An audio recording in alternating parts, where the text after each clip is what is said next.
Guys രാവിലെ തന്നെ എണീച്ച് ഇപ്പോൾ ജിമ്മിൽ പോകാനാണ് ഏറ്റവും വലിയ മടി. കാര്യം എന്ന് വെച്ചാൽ നല്ല തണുപ്പാണ്, ഉറക്കം വരണം.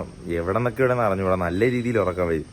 അപ്പം ജിമ്മിൽ പോയി ഇന്ന് വർക്കൗട്ട് ചെയ്തിട്ട് കുറച്ച് ഓർഡേഴ്സും കാര്യങ്ങളും പറ്റുമെന്നുണ്ടെങ്കിൽ കോയിലി പോകണമെന്നുണ്ട്. പിന്നെ ജിമ്മിൽ പോയി വർക്കൗട്ട് ചെയ്ത് കഴിഞ്ഞിട്ട് നമുക്ക് കാണാം. കുറച്ച് ഓർഡേഴ്സ് എടുക്കാണ്ട് പിന്നെ കോയിലി പോകണം. അതെന്താ നടക്കുമെന്ന് അറിഞ്ഞുകൂടാ. അപ്പം ജിമ്മിൽ പോയിട്ട് കാണാം. ഇതാണ് എൻ്റെ ജിമ്മ്. ഇവിടെ ആരും ഇല്ലാത്തതുകൊണ്ട് ഇവിടെ സ്വന്തമായിട്ട് വർക്കൗട്ട് ചെയ്യുന്ന ട്രെയിനറിനെയാണ് നിങ്ങൾക്ക് കാണാൻ പറ്റുന്നത്. എന്താ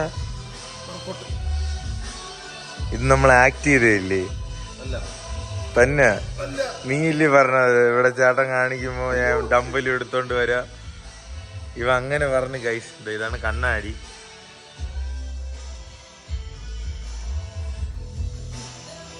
ഇവിടെ വന്ന് എനിക്കിതൊക്കെ തന്നെ പരിപാടി. ഞാൻ ഒന്നും ചെയ്യുന്നില്ല. ഇങ്ങനെ കാണിച്ച് ഇങ്ങനെയൊക്കെ നിൽക്കും. ഇതെന്നെ ചെയ്തുകൊണ്ടിരിക്കണം. അപ്പോൾ ഇനി വർക്കൗട്ട് സെക്ഷൻ കഴിഞ്ഞിട്ട് ഞാൻ നേരെ വരണമായിരിക്കും നല്ലത്. എൻ്റെ വർക്കൗട്ട് കണ്ട കരഞ്ഞു പോകും നിങ്ങൾ. അപ്പം വർക്കൗട്ട് കഴിഞ്ഞിട്ട് ഞാൻ വരാം. ഓക്കെ. എൻ്റെ അടുത്തുള്ള ശശിധരൻ ഹോട്ടലിൽ പോയി ആഹാരം വാങ്ങാം. പപ്പടം വാങ്ങാം. ഒരു രസവട ഞങ്ങളെത്താം. പപ്പടം വെച്ചോ? പപ്പടം ഇല്ല, പപ്പടം. ഒരു രസവട വാങ്ങാം. അല്ലെങ്കിൽ അല്ലാതെ ഇവിടെ എന്തോ വേണം. അല്ലെങ്കിൽ ഒരു പരിപ്പോടെ ഒരു ഉഴുന്നോടെ എടുത്തായി. ആയി. അപ്പം അമ്മ വീട്ടിൽ ഇല്ല.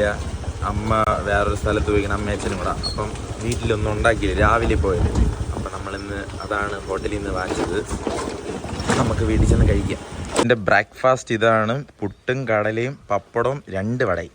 അതിന്ന് വീട്ടിൽ ആരും ഇല്ലാത്തതുകൊണ്ടാണ്, അല്ലെങ്കിൽ ഇങ്ങനെയല്ല കഴിക്കണത്. ഇപ്പോൾ കുറച്ച് ഡയറ്റൊക്കെ തുടങ്ങിയാണ്, എന്നാലും പറ്റണില്ല. അപ്പോൾ ഇതാണെന്ന് എൻ്റെ ആഹാരം. നല്ല ടേസ്റ്റാണ് ഇങ്ങനത്തെ ഒരു കോമ്പിനേഷൻ. ഞാൻ കഴിക്കാം.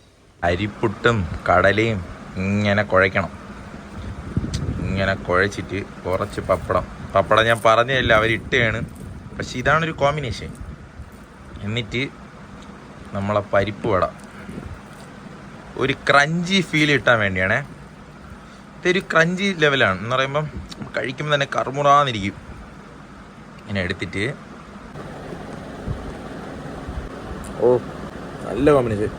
നമുക്ക് 2 ഓർഡർ വന്നിട്ടുണ്ട്. അപ്പോൾ ഈ ഓർഡറും കൊടുക്കണം. ഇന്നലെ വന്ന ഓർഡറാണ്. അപ്പോൾ ഈ ഓർഡർ പോസ്റ്റ് ഓഫീസിൽ കൊടുത്തിട്ട് കോവിലിൽ പോണ കേസ് ഒന്നും നടക്കണില്ല.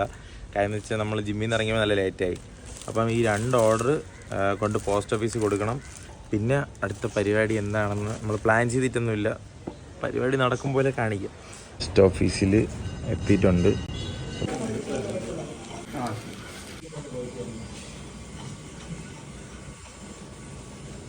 1.5 മണിക്കൂർ അവിടെ നിൽക്കേണ്ട ഒരവസ്ഥയാണ് വന്നത്. എന്നിട്ട് ഇതാ കിട്ടി.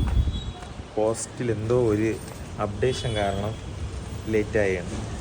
അപ്പം നമുക്കിനി വീട്ടിൽ കുറച്ച് സാധനം വാങ്ങണം. പോസ്റ്റ് ഓഫീസിൽ പോയിട്ട് വന്നപ്പോൾ എനിക്ക് DTDCന്ന് വേറൊരു കൊറിയർ. എന്നിട്ട് നമ്മളൊരു കൂട്ടുകാരൻ പയ്യൻ തന്നെ, അവൻ വ്ളോഗറാണ്. അവൻ്റെ ഒരു പ്രോഡക്റ്റാണ് സ്നിക്കി ക്ലീൻ എന്ന് പറഞ്ഞാൽ. അത് സംഭവം സ്നിക്ലീൻ സംഭവം എന്ന് വെച്ചാൽ ചെറുക്കെന്താ എനിക്ക് കുറേയൊക്കെ അയച്ചിക്ക്. എൻ്റെ പൊന്ന് ഇത്രയൊന്നും അയക്കേണ്ടിയിരുന്നു. 2 എണ്ണം അല്ലേ? കൊള്ളാം. ഒന്നുമല്ലേ അയച്ചാൽ തരുന്നടാ. ഇതാണ് അവൻ്റെ പ്രോഡക്റ്റ്. ഇതൊന്ന് ഉദ്ദേശിക്കണത് നിങ്ങളുടെ ഷൂവോ ചെരിപ്പോ എന്ത് വേണോ നിങ്ങൾക്ക് ക്ലീൻ ചെയ്യാം. അതായത് ഇത് പതപ്പിച്ച് തേച്ച് കഴിഞ്ഞാൽ ക്ലീൻ ചെയ്യാം. അത് എന്തായാലും നമ്മൾ ചെയ്യുമ്പോൾ ഞാൻ വീഡിയോ കാണിക്കാം കേട്ടോ. അത് ഞാൻ ഷോർട്ട് വീഡിയോ ഇട്ടിട്ടാണ് സെറ്റ് ചെയ്യാൻ പോണത്. അപ്പോൾ എന്തായാലും ഞാൻ വീഡിയോ കാണിക്കാം. നല്ല ചെറുക്കനാണ്, നല്ല ബിസിനസ് മൈൻഡാണ്. അവൻ്റെ ബിസിനസ് എല്ലാം അടിപൊളിയാണ്. അപ്പം ഇത് നമുക്ക് ചെയ്യാം. ഈ ബ്രഷാണ് വെച്ച് ചെയ്യണത്. കൊള്ളാം, പരിപാടി കൊള്ളാം. എത്ര രൂപയെന്ന് അറിഞ്ഞൂടാ, ഞാൻ ചോദിച്ചു നോക്കിയിട്ട് പറയാമേ. ഓർഡേഴ്സ് കൊടുക്കുന്നത് സത്യം പറഞ്ഞാൽ നല്ല രീതിയിൽ നമുക്ക് പെട്ടെന്ന് കിട്ടാൻ കണക്കിന് DTDC ആണ്. ആ മഴയും പോയി തുടങ്ങി. പോസ്റ്റ് ഓഫീസിൽ വല്ലപ്പോഴും ഈ ആൾക്കാർക്ക് ചെറിയ എമൗണ്ടേ ഉള്ളൂ എന്ന് പറയുമ്പോഴാണ് പോസ്റ്റ് ഓഫീസ് ഓർഡർ കൊടുക്കുന്നത്. പോസ്റ്റ് ഓഫീസിൽ 1 ലാഗാണ്. ഇപ്പോൾ തന്നെ പോയി നിന്നപ്പോൾ അവർക്ക് അപ്ഡേഷൻ വന്ന് അവർ കുറേ ലാഗാക്കി. നല്ല മഴ വീണുണ്ട്. അപ്പോൾ നമുക്ക് നമ്മുടെ കാർ കഴുകാൻ പോകാൻ. ഞാൻ കിടന്ന് ഉറങ്ങിപ്പോയി. നമ്മുടെ കാറ് കഴുകണേക്ക് ഒരു അവസ്ഥയാണ്. അവിടെ ചെന്നിട്ട് ആ അവസ്ഥ ഒന്ന് നടക്കുമെന്ന് നോക്കി നോക്കാം. കാറിൻ്റെ തൊട്ടടുത്താണ് മതിൽ, അതിലാണ് പൈപ്പ് ഇരിക്കണം. അപ്പം ആദ്യമായിട്ടാണ് ഞാൻ എവിടെയിട്ട് കാറ് കഴുകാൻ പോണത്. അപ്പം നടക്കുമെന്ന് അറിഞ്ഞുകൂടാ. കാർ ഞാൻ കാണിക്കൂല, അതെല്ലാം ബ്ലാക്ക് ആൻഡ് വൈറ്റ് ആയിരിക്കും. ബ്ലാക്ക് ആൻഡ് വൈറ്റ് അതിനെ ബ്ലാക്ക് കളറായിരിക്കും. അപ്പം കാർ റിവീൽ ചെയ്തിട്ടില്ല, അപ്പോൾ അതുകൊണ്ട് ബ്ലാക്ക് ആൻഡ് വൈറ്റ് ആയിരിക്കും. അപ്പോൾ ഞാൻ കാറിൻ്റെ അടുത്തേക്ക് എത്തി. അപ്പോൾ ഇനി കാറ് കഴിവൽ ചടങ്ങിലോട്ട് പോവുകയാണ്. കാറ് ഭയങ്കര സീനാണല്ല, എവിടെ ഇട്ട് കഴിവെന്നാണ് ഞാൻ ആലോചിക്കുന്നത്. എനിക്ക് വെയിറ്റ് ചെയ്യേ, സ്ഥലം ഉണ്ടാകും നോക്കട്ടെ. ഇവിടെ നിന്ന് അവിടെയാണ് പൈപ്പുള്ളത്. പിന്നെ മാമയില്ല, അല്ലെങ്കിൽ ചോദിച്ചിട്ട് കയറായിരുന്നു. അവിടെ പൈപ്പുണ്ട്, ആ പൈപ്പിൽ നിന്ന് വെള്ളം എടുത്തുകൊണ്ട് നമ്മളതാ ഇവിടെ വന്ന് ഈ കാറിനെ കഴിവണം. ഇതിൻ്റെ കാര്യമില്ലേ, ബക്കറ്റും കൊണ്ട് ഈ മതിലം കടിച്ചാടാം, അത് നടക്കുള്ളൂ.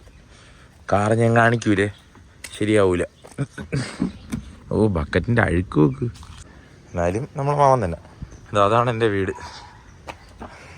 ഇവിടെയാണ് പൈപ്പ് ഞാൻ കണ്ടത്. ഈ പൈപ്പ് എടുക്കാം. അയ്യോ അവസ്ഥയാണ്. കാണണമെങ്കിൽ എന്നോട് ക്ഷമിക്കണം, ഞാൻ ചോദിച്ചില്ല, ചോദിക്കാൻ എൻ്റെ നമ്പർ പോലും ഇല്ല. ആ ഒരവസ്ഥയാണ്. അപ്പം ഞാൻ കാറ് കഴുകിയിട്ട് കറക്റ്റ് ഇതെല്ലാം അടച്ചോളാം. അവസ്ഥ ചോദിക്കുകയാണേ, അതിങ്ങനെ കൊണ്ടുപോകണം. ഇങ്ങനെ കൊണ്ടുപോയി കാണിച്ചു തരാം. ഇങ്ങനെ എടുത്ത് വെച്ച് അപ്പം ഞാൻ ഒഴിച്ചിട്ട് വരാമേ. ഇല്ല, നമ്മളെ രഘു ഇപ്പോൾ വരും. രഘുവിനെ എന്നിട്ട് ഞാൻ ബക്കറ്റ് പോയിട്ട് അപ്പുറത്തെടുത്തിട്ട് ഞാൻ വെള്ളം എടുത്ത് കളക്ട് ചെയ്ത് ഒഴിക്കും. അതാണ് നടക്കാൻ പോണ ഇനി കാര്യം. അപ്പോൾ പാടാണെന്ന് ആലോചിച്ചു വേണേ. എന്തായാലും പാടൊക്കെ ഞാൻ മാറ്റും ഒരു ദിവസം. ഇപ്പം അല്ലെങ്കിലും മാറ്റും. ഈ ചെറുക്കനെ കൊണ്ടൊരു സ്ഥലത്തിടും. ശബ്ദം കേട്ടല്ലോ. അപ്പം നമ്മുടെ ഉച്ചയ്ക്കത്തുള്ള ആഹാരമായിട്ട് രഘു വന്നിരിക്കുന്നു. രഘു, നമുക്ക് ഇനിയാണ് പരിപാടികൾ. എല്ലാം കഴിക്കട്ടെ ആദ്യം. വിശദം കയ്യിൽ നിന്ന് വീഴും. തുറ.